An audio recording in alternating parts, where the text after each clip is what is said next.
So dear students, जैसा कि आप सभी ने टाइटल एंड थंबनेल में देख ही लिया होगा, आज इस छोटे से वीडियो में मैं आप सभी को गाइड करने वाला हूं कि ड्रॉप ईयर में बहुत सारे स्टूडेंट्स तैयारी तो करते हैं, लेकिन जो मंजिल वो पहुंचना चाहते हैं उस मंजिल तक वो पहुंच नहीं पाते हैं because of so many reasons.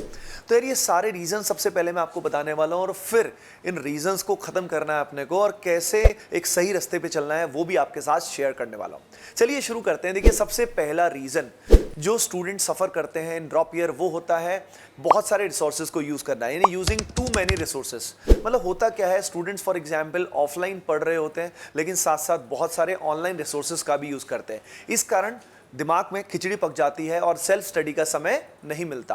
तो अगर ऑफलाइन पढ़ते हैं तो प्योरली ऑफलाइन पढ़ें और ओकेजनली ही ऑनलाइन सपोर्ट का यूज करें। और अगर ऑनलाइन पढ़ रहे हैं तो प्योरली ढंग से ऑनलाइन पढ़िए, एक ही कोचिंग से पढ़िए। ऐसा मत करिएगा कि ऑनलाइन पढ़ कहीं और रहे हैं लेकिन कुछ कुछ चैप्टर्स कहीं और से पढ़ रहे हैं, यूट्यूब से पढ़ रहे हैं, तो सारी खिचड़ी पक जाएगी।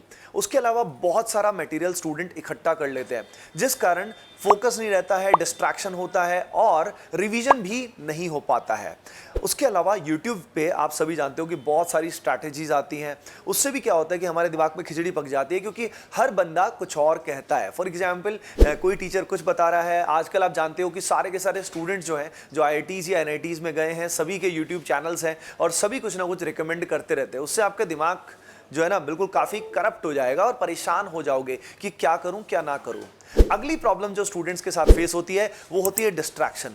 11th-12th में स्टूडेंट डिस्ट्रैक्ट हुए होते हैं। उसके अलावा भी 13th में जब प्रिपरेशन की स्टार्टिंग करते हैं तब तो बहुत ही जोश में होते हैं, लेकिन वो जोश कुछ समय बाद ठंडा हो जाता है और वो डिस्ट्रैक्ट हो जाते हैं। डिस्ट्रैक्शन के बहुत सारे रीजंस आप सभी जानते हैं। या तो they have a bad company. Bad company मतलब उनके आसपास का फ्रेंड सर्कल बहुत ही टॉक्सिक होता है जो उनको सही डायरेक्शन में नहीं रहने देता है। अगला रीजन होता है लव अफेयर्स। आप सभी जानते हो यार, दिल इस समय जो होता है, ये जो उम्र होती है उसमें कहीं पे भी भटक जाता है, तो this is one of the very big reason for distraction. लेकिन लेट मी टेल यू, अगर आपको सक्सेस नहीं मिलेगी तो आपका प्यार भी खत्म हो जाएगा, ठीक है ना। तो प्यार भी आपका बहुत हद तक आपकी सक्सेस पे निर्भर करता है। Next is games. गेम्स आज के टाइम में भयंकर नशे से भी भयंकर चीज हो गई है जिस कारण बहुत सारे स्टूडेंट्स की हालत खराब हो गई है। कई स्टूडेंट्स का जो दिमाग है वो बिल्कुल नहीं चलता है और लगातार वो गेम्स के अंदर ही घुसे रहते हैं, राइट। तो ये बहुत बड़ी प्रॉब्लम स्टूडेंट्स फेस कर रहे हैं।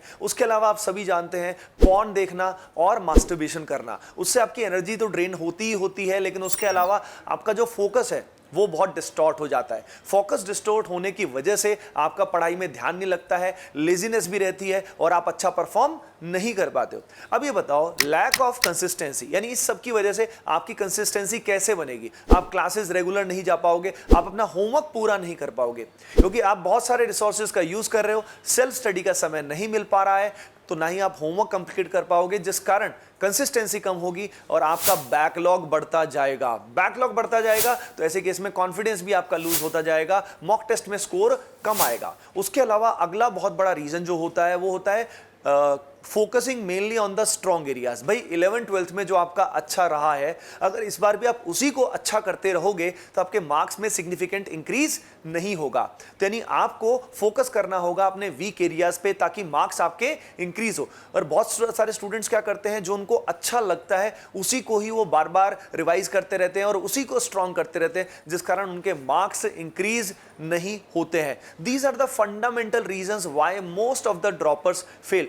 There is one more very important reason, वो होता है फियर ऑफ फेलियर। और फियर ऑफ फेलियर किस वजह से आता है, वो आता है हमारे इनएक्शन की वजह से एंड पास्ट की वजह से। पास्ट में जो जो हमारे फेलियर रहे हैं, जिस भी वजह से रहे हैं, ये लाइफ में बहुत सारे ऐसे सर्कमस्टांसेस होते हैं जिस कारण हमारा लक फैक्टर भी हमारा साथ नहीं देता। तो हमें डर लगता है यार कहीं मैं इस बार भी अगर फेल हो गया तो मेरे साथ ना जाने क्या हो जाएगा। तो यार ये एक बहुत बड़ी परेशानी है। लेकिन आप सभी जानते हो कि अगर आप फोर्स सही डायरेक्शन में लगाते हो तो रिजल्ट जरूर आएगा। एक बात कही जाती है, Fortune favours the brave, right. तो अगर आप सही डायरेक्शन में एफर्ट लगाते रहोगे तो आपका जो फियर है वो भी डिक्रीज होता जाएगा। चलिए अब मैं इसी डायरेक्शन में बताता हूं कि आपको क्या क्या करना है। सबसे पहली चीज जो है वो आज ही आपको करनी है और इस वीडियो के बाद आपको जरूर करनी है, वो है लिस्ट ऑल द मिस्टेक्स। जितनी भी आपने गलतियां 11वीं 12वीं में करी हैं या अभी भी प्रिपरेशन की स्टार्टिंग में की है, उन गलती को एक बार ढंग से डिटेल में लिखिए। यानी किस किस तरह की ऐसी गलतियां थी जिस कारण आप उतना अच्छा परफॉर्म नहीं कर पाए जितना आप कर सकते थे। फॉर एग्जाम्पल, हो सकता है आपने सही कोचिंग नहीं चुनी, हो सकता है आपने ठीक से पढ़ाई नहीं की, हो सकता है आप किसी चीज में डिस्ट्रैक्टेड थे, तो उसको डिटेल में लिखिएगा, है ना। और अब इस साल आपको वो सारी गलतियां जो है वो खत्म करनी है। अगर वो सारी गलतियां आप खत्म करते हो, यानी अगर आप डिस्ट्रैक्ट नहीं होते हो, फोकस करके पढ़ाई करते हो, तो नेचुरली इस बार आपका रिजल्ट तो आना गारंटेड, आप बहुत अच्छा करके दिखाओगे। अगली चीज जो होती है वो होती है focusing on the bullseye curriculum. Bullseye curriculum का मतलब ये होता है कि सही चीज पे फोकस करना, यानी जो आपके वीक एरियाज हैं उनको इंप्रूव करना है, उनमें आपको भरपूर प्रैक्टिस करनी है। ऐसा मत करना कि थ्योरी में लगे रहो, और थ्योरी में लगे रहोगे तो ऐसे केस में आप प्रैक्टिस नहीं कर पाओगे। यानी थ्योरी का बेस कंप्लीट करने के बाद do as much as practice as much you can do, है ना। the game is all about practicing। उसके अलावा बुल्सआई करिकुलम में किस दिन क्या करना है, कितना होमवर्क करना है, इस तरह से करना है ताकि रिवीजन का समय निकाल पाओ। यानी अगला पॉइंट जो आता है वो आता है रिवीजन का। देखिए, एज अ ड्रॉपर ज्यादातर स्टूडेंट्स रिवीजन का समय नहीं निकाल पाते हैं क्योंकि वो होमवर्क ही कंप्लीट करते रह जाते हैं। देखिए गाइस, होमवर्क उतना ही करें जितना क्वालिटी से आप कर सकते हैं, लेकिन मेक श्योर रिवीजन का समय आप एवरीडे जरूर निकालें। रिवीजन से ही आपका कॉन्फिडेंस बढ़ेगा। अगली चीज होती है वो होती है प्रैक्टिस करना। देखिए, टाइम बाउंड प्रैक्टिस करना बहुत जरूरी होता है। हम क्या करते हैं, टाइम बाउंड प्रैक्टिस या टेस्ट बहुत कम करते हैं। टाइम बाउंड प्रैक्टिस के लिए आप अपनी एटीपी स्टार कोटा की जो लर्निंग ऐप है या वेबसाइट है उसका यूज कर सकते हैं, जो कंप्लीटली फ्री ऑफ कॉस्ट आप सभी के लिए अवेलेबल है। ये आपके लिए बहुत बेनिफिशियल हो सकता है, जिससे लगातार आपका एग्जाम टेम्परामेंट बढ़ता जाएगा। अगली चीज है वो है मॉक टेस्ट। देखिए गाइस, मॉक टेस्ट जो होते हैं, बहुत सारे स्टूडेंट सोचते हैं कि जब सिलेबस कंप्लीट होगा ऐसे केस में हम मॉक टेस्ट देंगे। मेरा मानना यह है कि मॉक टेस्ट हमें शुरू से ही रेगुलरली देने चाहिए, चाहे कभी छोटा टेस्ट दें, चाहे कभी फुल लेंथ टेस्ट दें, लेकिन टेस्टिंग शुरू से होनी चाहिए ताकि आपको अंदाजा लगे कि आप कहां पे स्टैंड करते हो। बहुत सारे स्टूडेंट जो ऑनलाइन पढ़ते हैं वो काफी मक्कारी करते हैं और वो चीटिंग करके पेपर देते हैं। आप खुद सोचिए यार, ये तो खुद के साथ धोखा हुआ, तो ऐसी गलती मत करिएगा।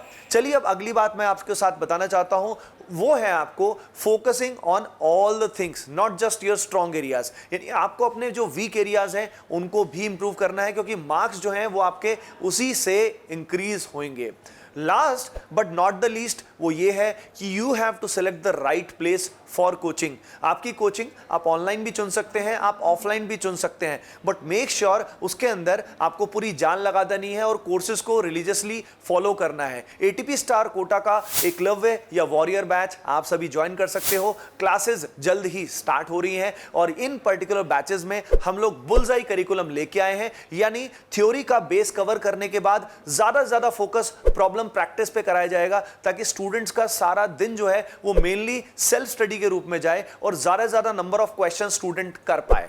Okay dear students, hoping that ये वीडियो आप सभी के लिए हेल्पफुल रहा होगा। कमेंट सेक्शन में जरूर बताइएगा और अगला वीडियो मैं उसी बेसिस पे लेके आऊंगा जो भी आपकी रिक्वायरमेंट होगी। Bye bye, take care and love you all.